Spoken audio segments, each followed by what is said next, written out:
everyone, and welcome back to episode 54 of my F1 2016 Toro Rosso career mode, guys, where today we're here at the Russian Grand Prix. If you guys did miss out last episode, I would highly go back and watching that video, guys. You know, it was a very, very interesting race back at the Chinese Grand Prix there. But, you know, the first three races of the season have all been very, very interesting. You can just see by the standings. We are currently up in second place, guys. But if you are new around here as well, don't forget to like, subscribe for more of my F1 2016 Toro Rosso career mode, guys. Hoping, you know, to be closing down 750 subscribers at the moment. So, you know, hoping, you know, if you can make that one step closer, that'd be very, very appreciated, guys. But let's move on then into the Russian Grand Prix today. And we're going to start the same way we do every single week, guys, with free practice here.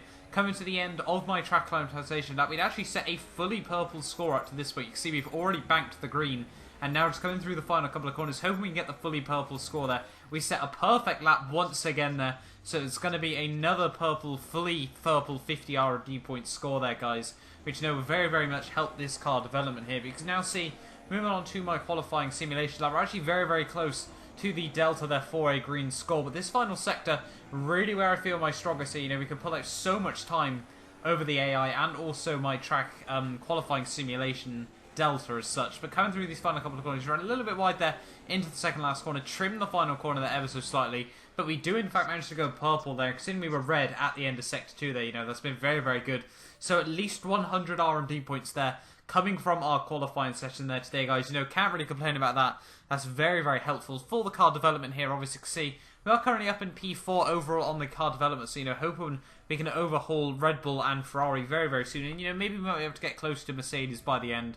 But overall there, we banked 150 R&D points there, taking my total up to 639 there. So, you know, we're looking very, very good.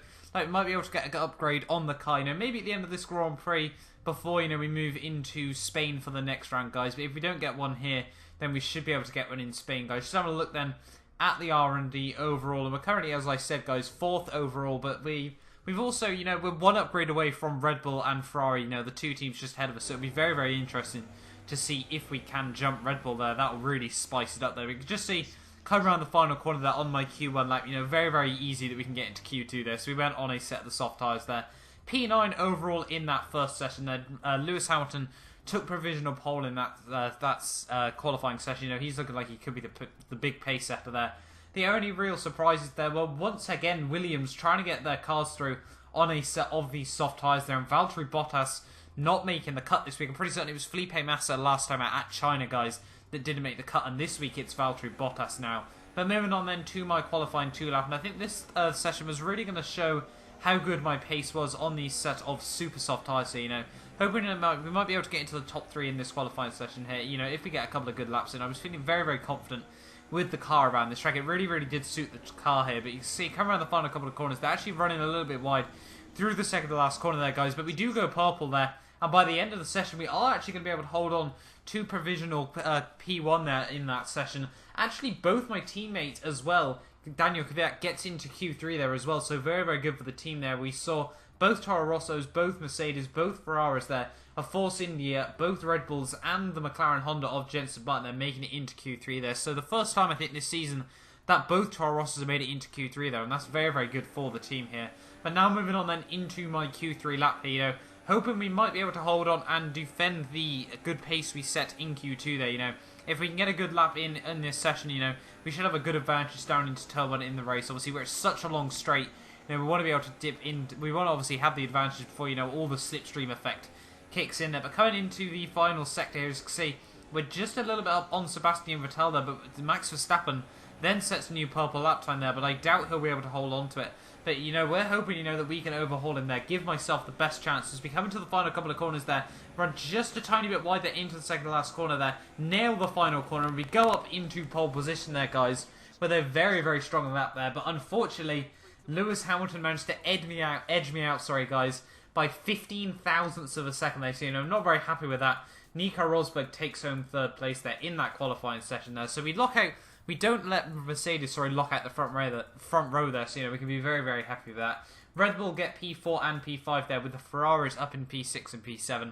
My teammate there of Danny Kvyat, I'm pretty certain getting P8 there, ahead of the Force India of Nico Hülkenberg and Jenson Button there in the final phase of that session, guys. But just having a look then after all the R&D points, guys, we actually had enough to go with a upgrade here. So it was either we go with the engine cover or the monkey seat. I'm actually going to opt to go with the engine cover there for the 725 R&D points, which will bring us ever closer to Red Bull in this season. We can see, now moving on then into this Russian Grand Prix, and it's actually raining on the circuit here. So, it's going to be very, very interesting.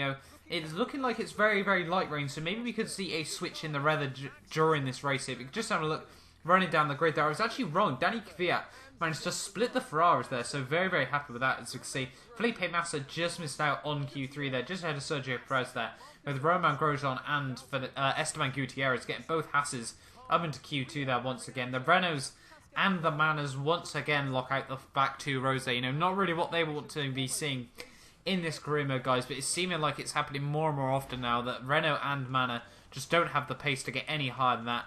But let's move on then into this Russian Grand Prix here. We're going to have a look what the tyre strategy is going to be like, and just look at that weather system. It's going to get slightly drier, then cloudy again, and then dry, and then it's going to start raining at the end of this Grand Prix. So that is going to definitely shake things up a bit, That's going to make everything incredibly, incredibly interesting, But I think, unfortunately, we can't, set the strategy up because I'm not too sure how far into this race that wet weather conditions will go. I'm thinking, so, a lap 6, lap 7 will ideally be around where the rain stops there. But obviously, we're not going to try and make a one-stop on the set of the intermediate tyres there, guys. We're going to go with the intermediates, and we're going to try and stretch a set of the medium, all the way through that Grand Prix until the rain at the very end there. And we might jump back onto a set of the intermediate tyres here. But P2, in the Russian Grand Prix, it's 5 lights, and away we go there. Charlie Whiting not really into, leave the lights out for very long there, but Nico Rosberg instantly jumps past both Lewis Hamilton and myself there. We were caught napping on the lights, and Rosberg gets an incredibly, incredibly good start there. But with the slipstream, like I spoke about, we're able to go 3 wide down towards turn 1. I've got the inside there. We're going to be very, very cautious under braking. Nico Rosberg tries holding it around my outside. We give him the space on the exit of the corner there, but he just crashes into my side post slightly there, guys, and that causes me to run wide through turn 3 there, around this long left-hander there. But fortunately for me, all the action seems to happen behind me there, because we've got Daniel Ricciardo now and Max Verstappen, so no idea what's happened to Lewis Hamilton there on the exit of turn 1 there. We're going to have to have a look on the replay cameras there. It's just so much happened. Obviously, last season we saw a lot of carnage at the start there as well. But just have a look then from Lewis Hamilton's point of view, and he just seemed to have got very, very poor drive out of turn 2 there. I don't know whether he got pinched off. There's a McLaren there of Jenson Button, definitely not taking the race in line there. But we've got a lot of cars have made contact at the start there. Unfortunately, the replay cameras don't go back far enough so we can see what actually happened to everyone else there. They were 3 wide through turn 3. I would not be willing to do that in these cars, but there is Lewis Hamilton way down the field there, not exactly the opening start of the lap that he wanted to see in this Grand Prix.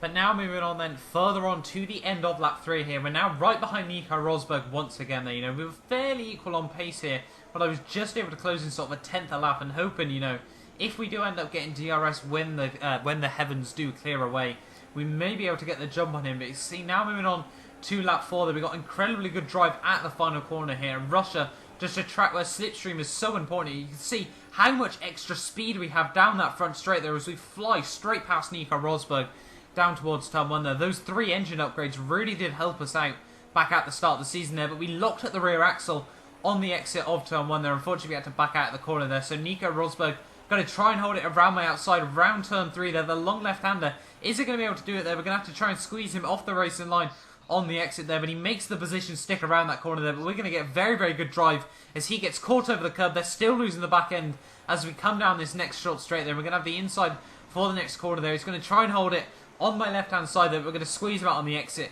and we're going to move back up into the lead now of the Grand Prix there as we overtake Nico Rosberg on this lap 4. But now moving on then to the end of lap 5 here. We're actually still really struggling with this car. We'd locked the rear axle far too much, so into the corners, the car just kept fighting against me though. See, we're still struggling with it. Just every so often we have to twitch there, and that's meant we've absolutely ruined our run down the back straight there. Nico Rosberg goes straight back up into lead there. He's not willing to take any chances.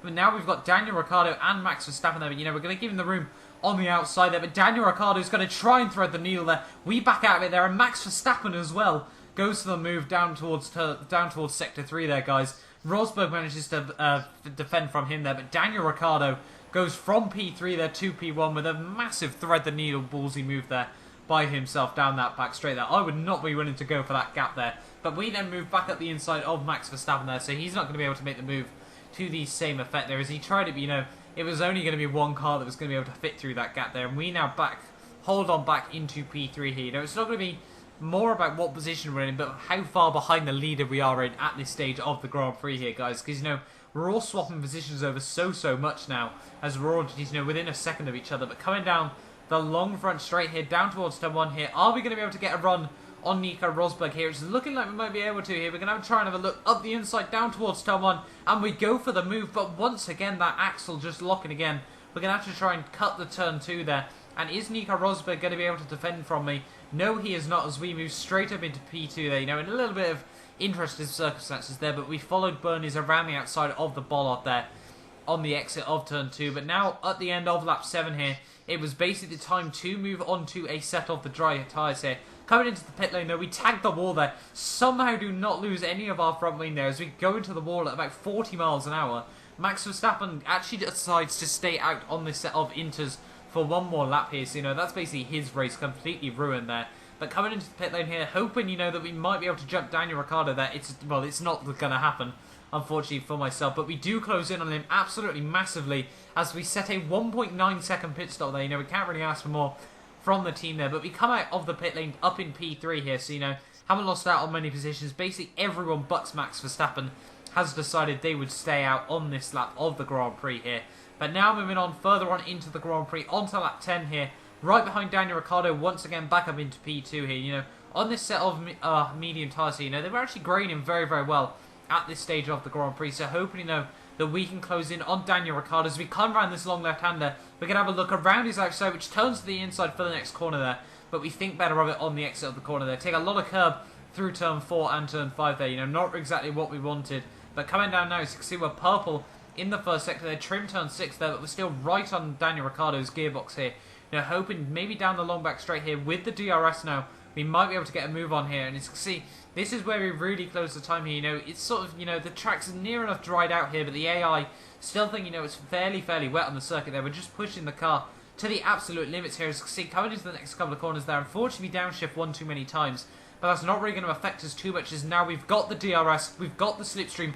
Are we going to be able to move past Daniel Ricciardo there? We go for a very unorthodox move right up to the wall there, which gives us a helping hand back towards the racing line there. And we move back up now into the lead of the Russian Grand Prix here once again.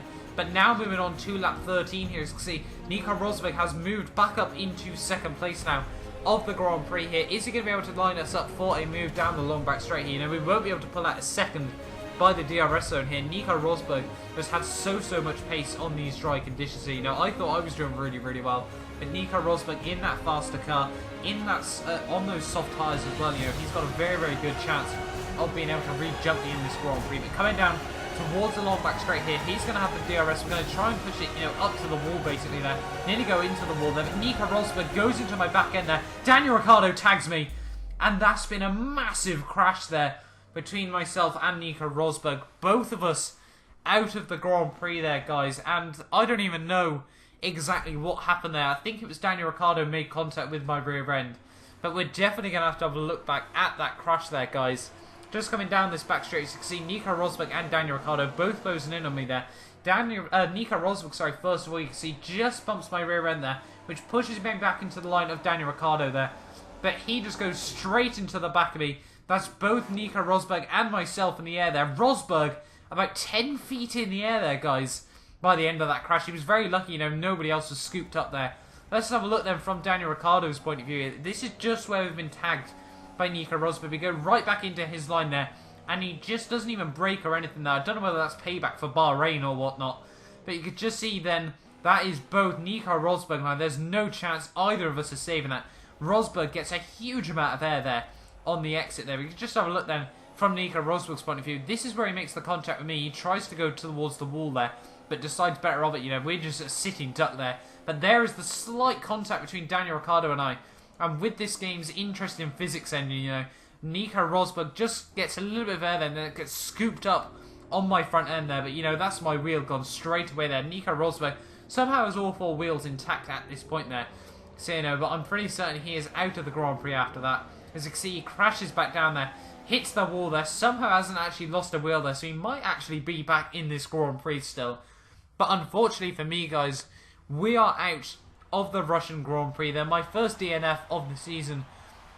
Not exactly what we wanted there. Lewis Hamilton will be able to further extend his championship lead over me in the driver's standings there. But you can see Daniel Ricciardo, I'm pretty certain, has taken the race win there. You know, Max Verstappen was also looking fairly strong, even though he did obviously opt for an odd strategy there. But you can just see both Red Bulls ended up on the podium. That's back-to-back wins for Red Bull after we saw back-to-back wins for Mercedes in the opening 2 rounds of the season there, with Ferrari, I think, actually separating there in the final podium standings there. But unfortunately, you know, when are we going to be able to get this first win of the season here? We've had a couple of good podium finishes. You can see Fernando Alonso just behind him there with no car. But actually, Daniel Ricciardo did get the 1-2 for Red Bull there, ahead of his teammate Max Verstappen with, I think that was Kimi Räikkönen. I couldn't quite catch who it was. No, sorry, it was Sebastian Vettel. I'm completely blind. Rounding out the podium there, but Red Bull really proving that, you know, they still have got the championship fight here. Obviously, after those 2 DNFs at the start of the season, they'd be able to defend and take home back-to-back wins there in 2 races that they have finished. And they have finished both incredibly well there, you know.